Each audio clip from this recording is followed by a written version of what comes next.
Israel memang didukung oleh kekuatan yang sangat besar, namun kekuatan tersebut tidak ada yang kekal. Kekuatan itu ibarat manusia yang lahir, tubuh besar, tua, dan kemudian mati.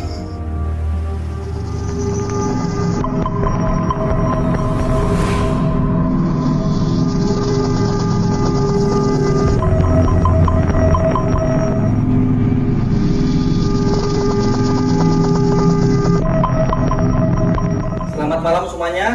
Selamat malam Sobat Kalam. Assalamualaikum warahmatullahi wabarakatuh. Apa kabar?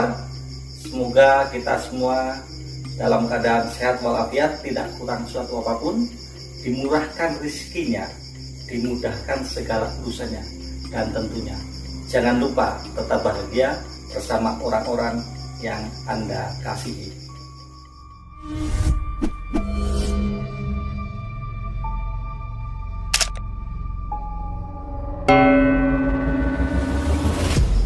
Pada episode kali ini, saya akan membahas tentang misteri kehancuran Israel. Hingga saat ini, kota Gaza semakin mencekam karena Zionis Israel terus membombardir kota Gaza sejak peristiwa serangan Al-Qassam Hamas pada tanggal 7 Oktober 2023 silam.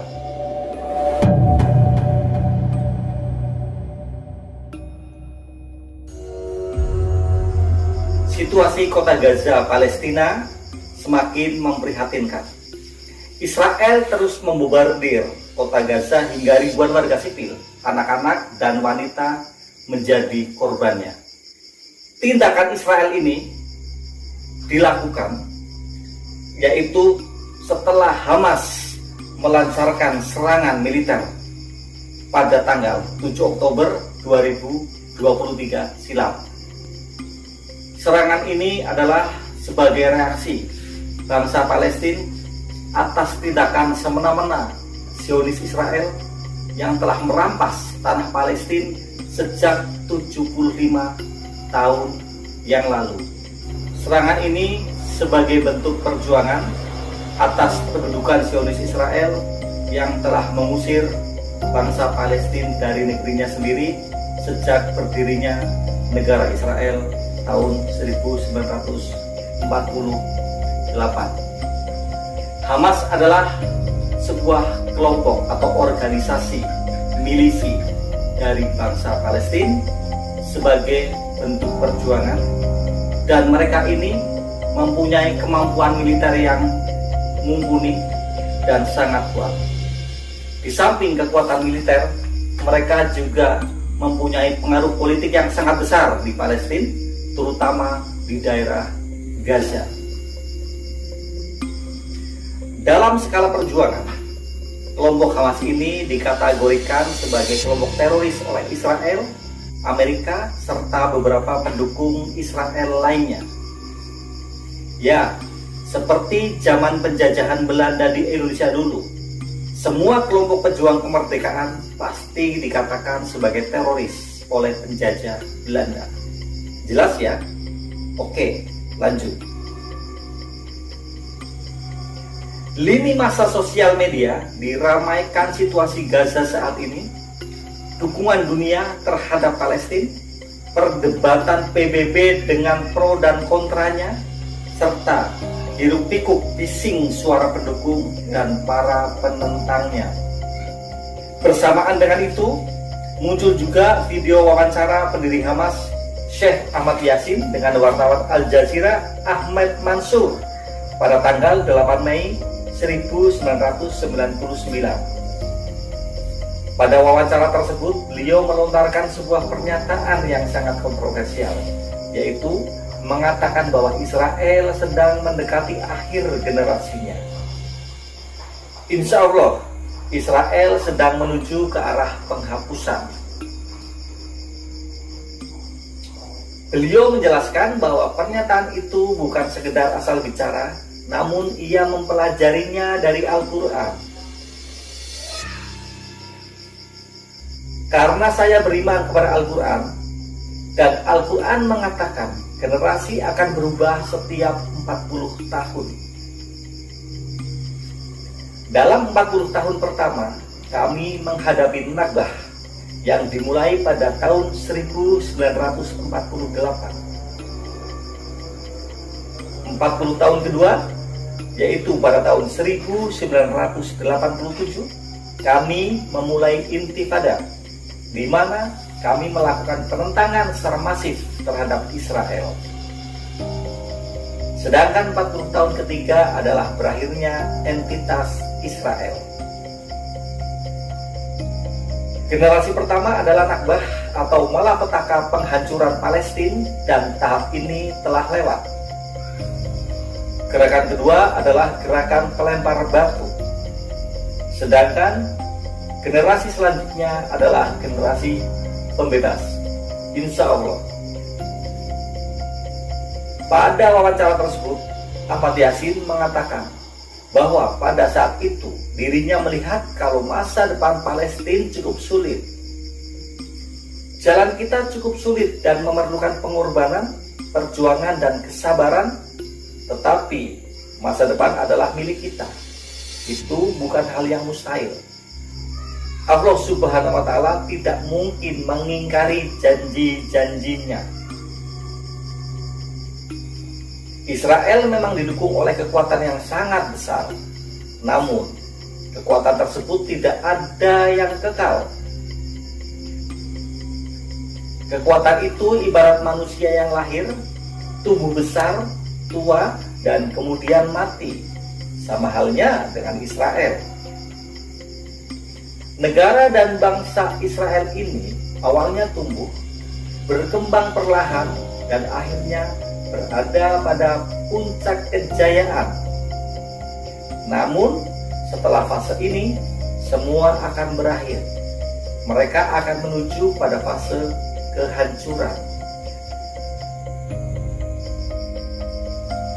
Dari perhitungan ini saya katakan, insya Allah Israel akan hancur di awal abad mendatang, atau tepatnya di sekitaran tahun 2027. Dari statement beliau di atas, kita bisa menarik kesimpulan bahwa mulai tahun 2027 Israel tidak akan pernah lagi ada di dunia, karena mereka sudah melalui tahap pemusnahan. Jika melihat apa yang dikatakan oleh Syekh Ahmad Yasin tentang kehancuran Zionis Israel, kita juga bisa mengkomparasi dengan janji Allah Subhanahu wa Ta'ala di dalam Al-Quran, tepatnya surat Al-Isra. Bangsa Yahudi biasa juga disebut Bani Israel. Julukan ini disematkan oleh Nabi Yakub AS yang artinya kekasih Allah. Julukan tersebutlah yang membuat bangsa Yahudi merasa derajatnya lebih tinggi daripada bangsa-bangsa lainnya. Hal ini membuat bangsa Yahudi kadang meremehkan bangsa lain. Selain itu, bangsa ini juga dikenal memiliki sifat yang suka membangkang, bahkan dengan tidak segan membuat syariat di luar ajaran Nabi. Berikut 3 janji Allah kepada bangsa Yahudi. Yang pertama, menjatuhi hukuman kepada kaum Yahudi. Sikap yang paling menonjol dari kaum Yahudi adalah pembangkang dan suka membuat kerusuhan dan kerusakan di muka bumi. Janji Allah Subhanahu wa Ta'ala ini sesuai firman-Nya dalam Quran surat Al-Isra ayat 4, yang artinya, dan kami tetapkan Bani Israel dalam kitab itu, kamu pasti akan berbuat kerusakan di muka bumi ini 2 kali, dan pasti kamu akan menyombongkan diri dengan kesombongan yang besar.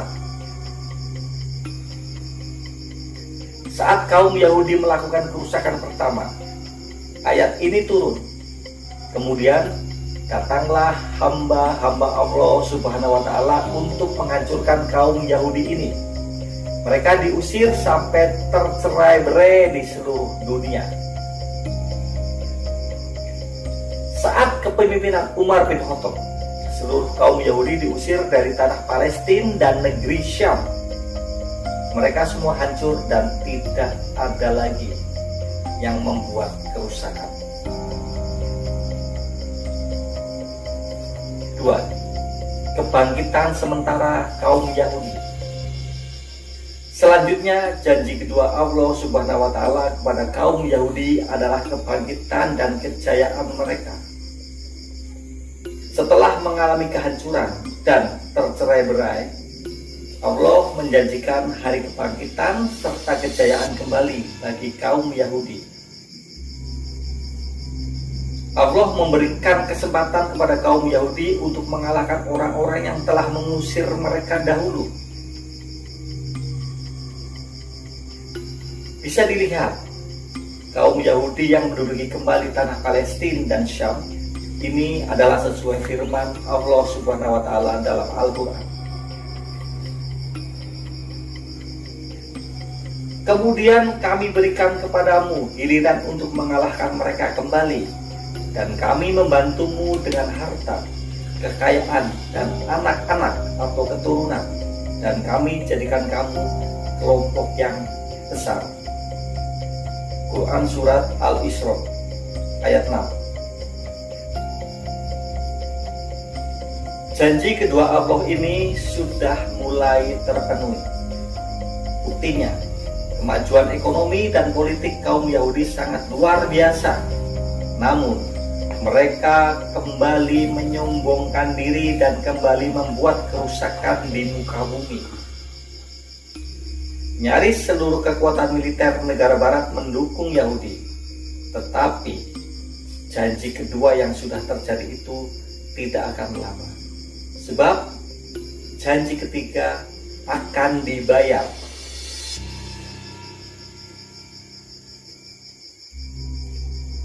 3.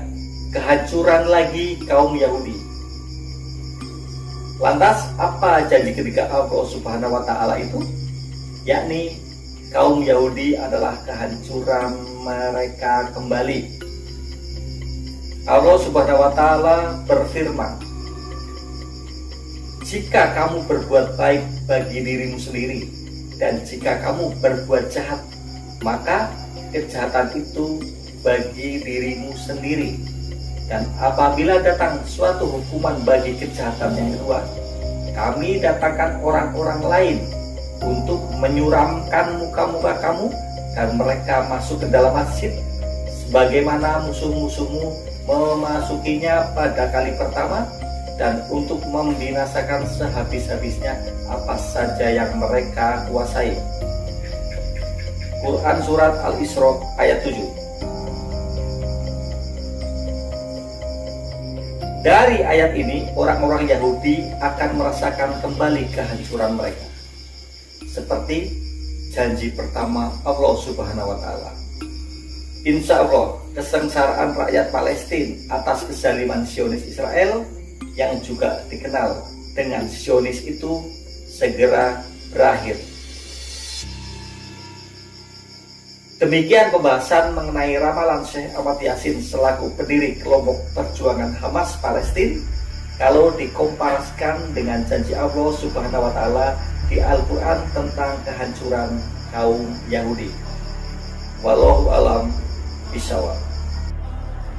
Apakah kehancuran Yahudi itu benar-benar akan terjadi, atau menunggu waktu, atau masih tetap menjadi sebuah misteri yang tak kasat mata?